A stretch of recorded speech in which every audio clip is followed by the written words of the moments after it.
I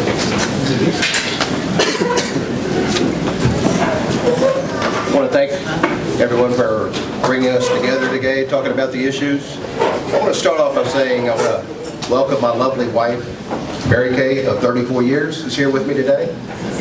In addition, I have my daughter Kelly and the daughter Kristen, as well as other family members. Obviously, you can see all the blue shirts up there. Everybody should vote. I want to ask a couple of questions to you. What are your values? Are you true to your word?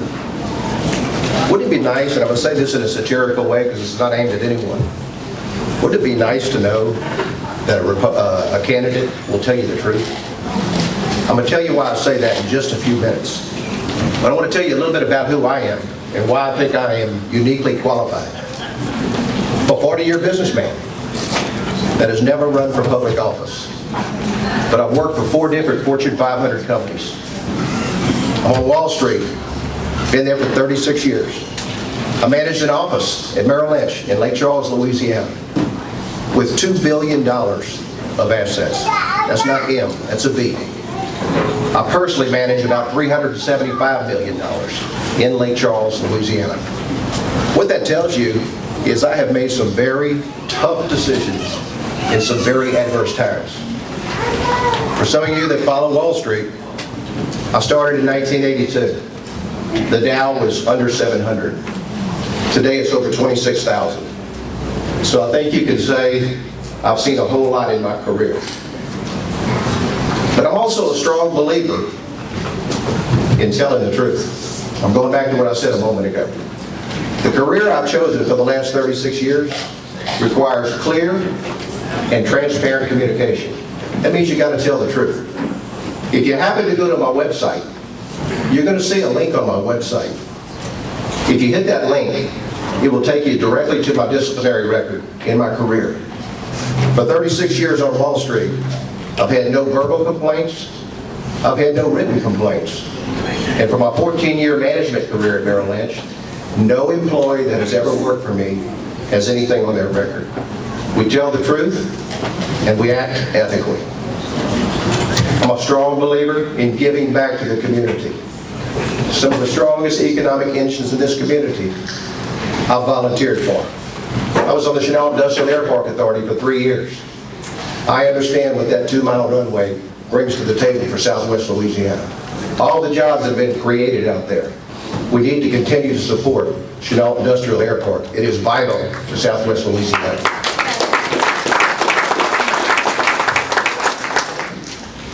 I served on the board of directors of Christus St. Patrick's Hospital. I was board chair for 2 years.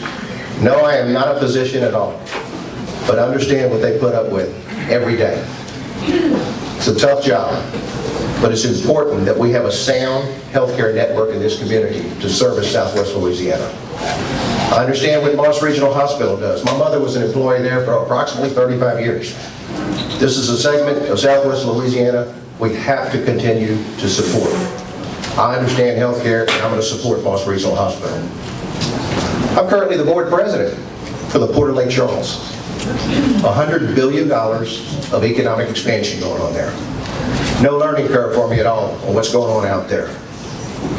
$41 million in revenues a year. In fact, I'll give you a little of my background. They do a pretty good job out there. We have a great leadership team.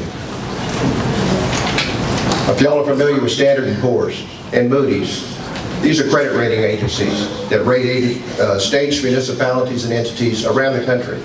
After 2008, it was pretty difficult to get any kind of a credit upgrade. In the last 12 months, the Port of Lake Charles has received not 1, but 2 credit upgrades. That's unheard of in my world. So I think that speaks volumes to the leadership that exists over there. And I'm proud to be a part of that 40-mile ship channel. We've got to maintain that ship channel. It services tens of thousands of employees upstream. Those industries depend on that ship channel staying open so they can get their goods up and down that ship channel.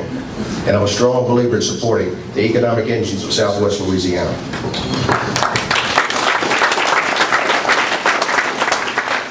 Economics and business, I understand very well. It's important to know where you are in a business cycle as you make decisions on a budget. People ask me all the time as I've gotten out, Mike, you're 64 years old. Please don't tell my wife. I don't think I am. Why are you doing this? I'm going to tell you exactly why. You know, I didn't pay real close attention to what was going on in this state, but I reached a point in my career where I said, you know, I'm continuing to work, but I want to do some different things. So I looked at the economics of Louisiana. I didn't expect strong numbers, but it was amazing what I found. Real GDP. You hear a lot of statistics thrown around in Baton Rouge.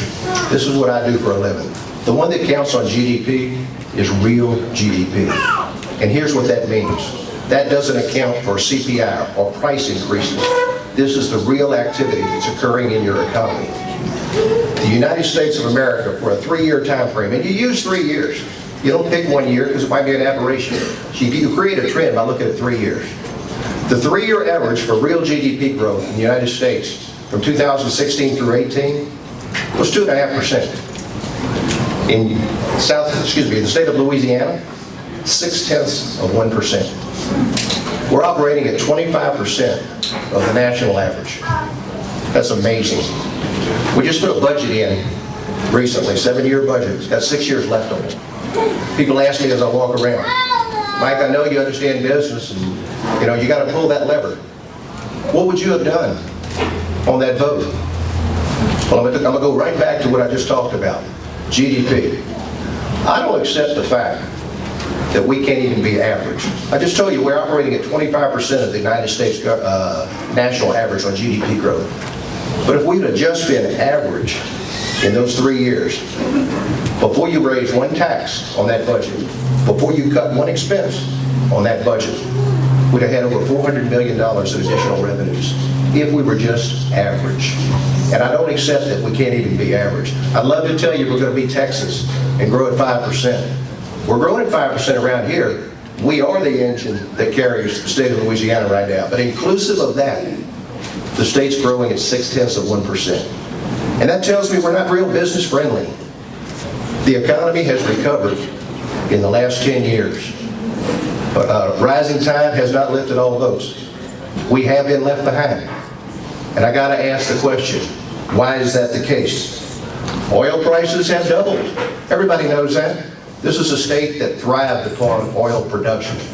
They're drilling wells in Oklahoma. They're drilling wells in Texas. They're drilling wells in Oklahoma. But go to Houma, go to Lafayette, go to Cameron. There's not a lot of activity in the state of Louisiana. And we need to find out why. Prices have doubled. We must prioritize our spending. But equally important to prioritizing how you spend your money, just as you do at home, just as you do in your business. We need to evaluate the results. You do it at home. You want to make sure you get what you pay for. And it's important with your tax dollars that we evaluate that we get what we pay for. And I promise you I will do that. I understand a business cycle. You don't put recurring expenses without recurring revenues. That's accounting 101.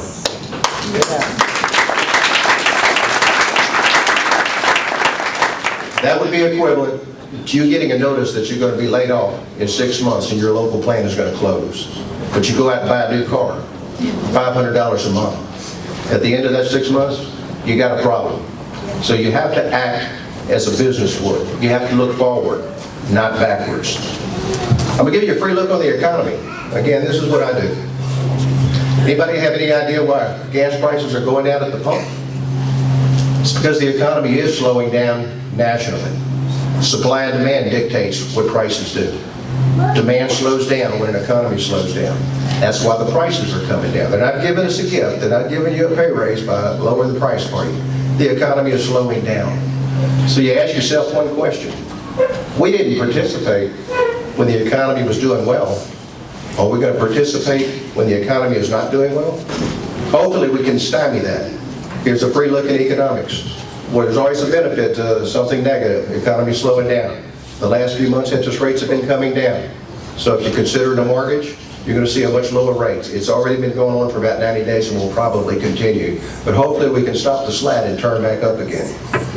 I believe the key to the future of Louisiana is strong, effective leadership. but the leadership needs effective communication skills. A leader needs to have the ability to form a goal, but equally important to forming that goal, he needs to have the ability to communicate it, to build a consensus, not only among Southwest Louisiana delegation, and we have a fine delegation here. I want to make sure everybody understands that we have a fine delegation here. But if you can't build a consensus, because you got to build it around the state too, you got to get buy-in in order to accomplish anything. If you can't communicate what your goals are, you're not going to accomplish one single thing in Baton Rouge. I built a career through a solid education with a solid work ethic. I went to Dalby Elementary, Forrest K. White, LaGrange High School, and McNeese State University. Every school I mentioned is in the district I'm running in. I think everybody would recognize we've neglected education, both at the secondary level and higher education, far too long. I 100% agree with all the candidates that said education is the key. Again, I was educated in my district, everything I've done. But I've competed at the highest levels of Wall Street. I sat at the table with Ivy League graduates, with business schools all over the country. And I always believed I belonged, and we competed effectively with an education in Southwest Louisiana. I want to be your next representative for District 36. I'm a conservative Republican that has never run for office. And give you a free look, a couple of years ago we had an individual that built a few casinos around the country, built a few hotels around the country. And you know what? That worked pretty well in Washington, D.C. I think we can take business principles.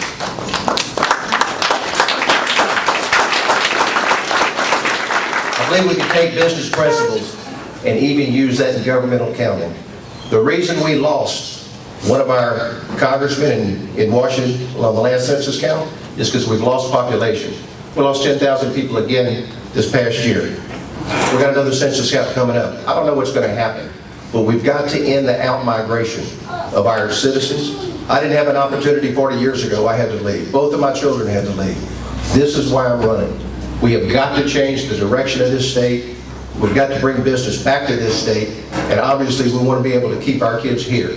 So with your support, and with your vote on October the 12th, my wife's birthday, I will be your next representative for District 36. I want to end by saying one thing. Happy Father's Day to everybody. If some of you haven't had the opportunity, we are giving a car away up here. Somebody's going to celebrate Father's Day tomorrow, but they're also going to give a gift back to either their grandchild or their child. So please make sure that you get your name in the hat. And we are going to have Kyle Ardwan to make the selection. Thank y'all. I hope y'all have a great day.